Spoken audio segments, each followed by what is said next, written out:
નમસ્તે મિત્રો, સ્વાગત છે તમારું આપણી યુટ્યુબ ચેનલ રત્નોતરમાં। અને મિત્રો, આપ સૌ જાણો જ છો કે આપણે આપણી યુટ્યુબ ચેનલ પર સરકારી નોકરી, પ્રાઇવેટ નોકરી તથા ગુજરાત સરકાર દ્વારા આયોજિત વિવિધ જિલ્લાઓના ભરતી મેળા વિશેની માહિતી આપણી આ રત્નોતર યુટ્યુબ ચેનલ પર સમયાંતરે અપલોડ કરતા હોઈએ છીએ। તો આજે આપણે આવી ગયા છે ખેલ સહાયકની પોસ્ટ પર નોકરીની જાહેરાત બહાર પાડવામાં આવેલી છે। તો તે ભરતી વિશેની વિગતવાર માહિતી આજે લઈને આપણે આવ્યા છીએ મિત્રો।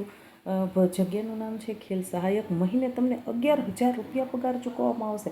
તો ચાલો મેળવીએ વિગતવાર માહિતી કે શું શૈક્ષણિક લાયકાત માંગેલી છે, કઈ જગ્યાએ તમારે અરજી કરવાની છે, અરજી કરવાની છેલ્લી તારીખ ક્યારે છે। હવે વાત કરીએ આપણે તો કે શિક્ષણ વિભાગ અંતર્ગત ગુજરાત રાજ્યની સરકારી માધ્યમિક અને ઉચ્ચતર માધ્યમિક શાળાઓમાં ખેલ સહાયક યોજના છે એ અમલમાં મૂકવામાં આવેલી છે।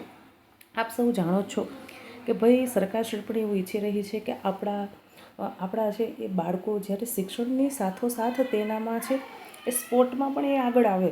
અને આપણે જાણીએ છીએ કે ભાઈ અત્યારે ઓલિમ્પિક છે કે એવી મોટી મોટી ગેમોના અંદર છે એ ખેલ મહાકુંભ આપણે તાલુકા જિલ્લા કક્ષાએ આયોજિત થતો હોય છે। તો બાળક છે એ જો સ્પોર્ટના અંદર આગળ હશે તો તેનું પણ ભવિષ્ય સારું સુધરશે અને આપણે આપણા શરીર માટે છે એ કસરત કરવી પણ ખૂબ જરૂરી છે। હવે મિત્રો વાત કરીએ કે ભાઈ ગુજરાત રાજ્યની સરકારી શાળા, માધ્યમિક શાળા અને ઉચ્ચતર માધ્યમિક શાળામાં એટલે કે 1 થી 7, 8 થી 10 અને 10 થી 12 જે ઉચ્ચતર માધ્યમિક શાળા છે એના અંદર છે એ ખેલ સહાયક યોજના છે એ શિક્ષણ વિભાગ દ્વારા છે એ અમલીકૃત કરવામાં આવેલી છે। હવે આના અંદર ખેલ સહાયકની જગ્યા માટે 11 માસના કરાર આધારિત જે આ ભરતી છે એની ઓનલાઈન અરજીઓ છે એ મંગાવવામાં આવેલી છે। એટલે કે તમારે અરજી છે એ ઓનલાઈન જ કરવાની છે, ઓફલાઈન તમે અરજી કરી શકશો નહીં। હવે જ્યારે પણ તમે અરજી કરો છો ત્યારે તમારી ઉંમર છે એ 38 વર્ષથી વધારે હોવી જોઈએ નહીં। એટલે કે જો 38 વર્ષ અને 1 દિવસ પણ થઈ ગયો છે તો તમે આના માટે અરજી કરી શકશો નહીં। તમારી ઉંમર 38 વર્ષની અંદર હોવી જોઈએ। હવે ઓનલાઈન અરજી કરવાની તારીખ 27/5/2025 સુધી તમે ઓનલાઈન અરજી કરી શકશો। તારીખ 20/5/2025થી 27/5/2025 સુધી તમે ઓનલાઈન અરજી કરી શકો છો। એટલે કે ઓનલાઈન ફોર્મ ભરાવાના 20 તારીખથી શરૂ થશે અને છેલ્લી તારીખ 27 છે। હવે ઓનલાઈન ફોર્મ ભરવા માટે તમને એક વેબસાઇટ આપણને આપેલી છે, તે વેબસાઇટ પર જઈ અને તમે ઓનલાઈન ફોર્મ ભરી શકો છો।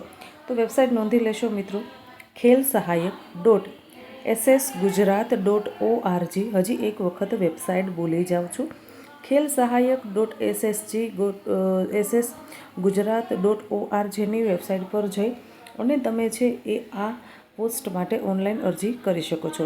ઓનલાઈન અરજી કરતાં પહેલાં તમારી વેબસાઇટ પર જઈ અને બધા જ નિયમો છે એ જાણી લેવાના, શૈક્ષણિક લાયકાત જાણી લેવાની, વય મર્યાદા જાણી લેવાની, નિમણૂકનો પ્રકાર, મહેનતાણા અંગેની સૂચનાઓ બધું જ આપણને ઓનલાઈન આપેલું છે।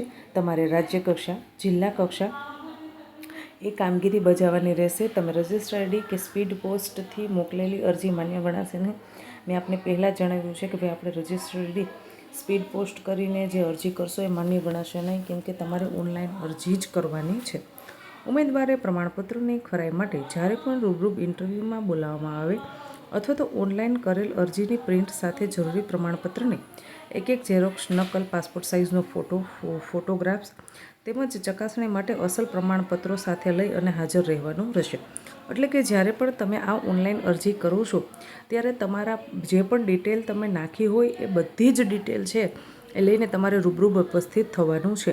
શૈક્ષણિક લાયકાતની વાત કરીએ તો કે ભાઈ જે લોકોએ CPED કર્યું છે, BPED કર્યું છે અથવા તો કોઈ સ્પોર્ટના અંદર મેડલ જીતેલા છે સ્પોર્ટ એક્ટિવિટીના અંદર, તો એવા લોકો છે આમાં એપ્લાય કરી શકે છે। સ્પોર્ટ ટીચર તરીકે જે લોકો જોબ કરતા હોય, તેમના પાસે એક્સપિરિયન્સ હોય તો તે લોકો પણ અરજી કરી શકે છે। 21,000 મિત્રો ખૂબ સારો પગાર છે। તારીખ 20/5/2025થી 27/5/2025 સુધી તમે અરજી કરી શકો છો। તમે એક વસ્તુ ખાસ યાદ રાખજો મિત્રો કે જ્યારે અરજી ભરો છો, ફોર્મ ભરો છો ત્યારે તમે જેટલા પણ ડેટા અપલોડ કરો છો, જે પણ ડોક્યુમેન્ટ્સમાં તમે ટકાવારી અથવા તો તમારું જે અનુભવના પ્રમાણપત્રોની તારીખ હોય એ બધું વ્યવસ્થિત ચકાસણી કરીને નાખો, કેમ કે જો એમાં કોઈ પણ મિસ્ટેક થશે તો તમારા ડોક્યુમેન્ટ વેરિફિકેશન વખતે તમને પ્રોબ્લેમ ઊભો થઈ શકે છે। આશા રાખું છું કે મિત્રો તમને આ માહિતી પસંદ આવી હશે. જો માહિતી પસંદ આવી હોય તો વિડીયોને લાઇક કરો. હજી સુધી યુટ્યુબ ચેનલને સબસ્ક્રાઈબ નથી કરી તો ચેનલને સબસ્ક્રાઈબ કરી લેશો. નીચે ડિસ્ક્રિપ્શનમાં આપણા વોટ્સએપ ચેનલની લિંક પિન કરું છું. જે લોકો વોટ્સએપ ચેનલમાં જોડાવા માંગતા હોય તે લોકો ફટાફટથી વોટ્સએપ ચેનલમાં જોડાઈ જશો. અને મિત્રો નીચે કમેન્ટ બોક્સમાં મને કમેન્ટ કરી અને જણાવજો કે તમને આપણા વિડીયો કેવા લાગે છે. અને હા, જ્યારે પણ તમે યુટ્યુબના અંદર વિડીયો જોવ તો મને કમેન્ટ આવી હતી કે ભાઈ વિડીયો વ્યવસ્થિત દેખાતો નથી. તો તમને વિડીયો વ્યવસ્થિત ના દેખાતો હોય તો વોટ્સએપના અંદર એક સેટિંગ ઓપ્શન આવે છે યુટ્યુબમાં.